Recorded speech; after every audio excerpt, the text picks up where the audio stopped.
Long ago, I was speaking to a godbrother, and I was not taking disciples at that point. And we're having this conversation. Then he said, sometimes it's worse for the disciples after initiation, because I was asking, like what's the qualification and how you decide, et cetera, et cetera. And I didn't understand that at all. And then he explained why. And so this is really important. Of course, if you're not initiated, it's more relevant than if you are, but I think it's relevant in any case.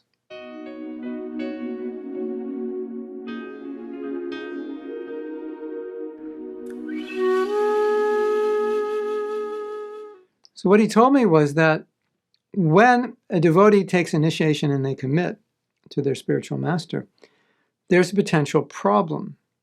And the problem arises if they can't follow their vows, because they didn't officially make those vows until initiation. And so when they officially make them, then often when they can't follow them, they become quite discouraged. They feel guilty, maybe depressed.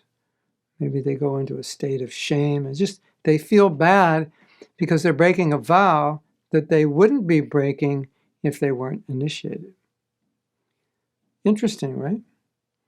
Sometimes we find another interesting phenomenon, which I've observed, is that sometimes when someone gets initiated, it's like Krishna is asking them, are you serious? You really want to do this?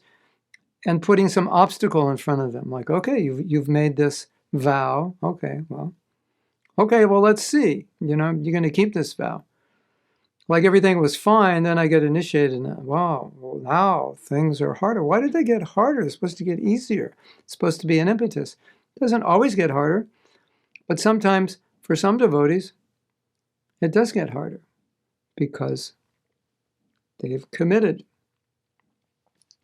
Sometimes when a devotee gets initiated, they think, well, they didn't understand initiation really well. And they thought, well, the goal of Krishna consciousness is to get initiated.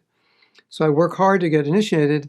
And then when I get initiated, for some reason, subconsciously, consciously, they start slacking off because they think, oh, I got it. I'm in the university. I'm there. I'm going to go back to Godhead. I'm initiated. Where it's just really meant to be the starting point. Now, from here, you propel yourself further. So to see initiation as a goal, you can see it as a milestone on the path, but to see it as a goal in and of itself is a misunderstanding. The goal is love of Krishna. The goal is prema. Definitely, that's the goal. So if you think that once you're initiated, it's all downhill, never really downhill until maybe the stage of ruchi or sakti, then you have a taste.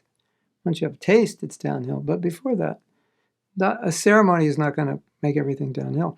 But if at initiation you commit more deeply, then yes, then things will be easy.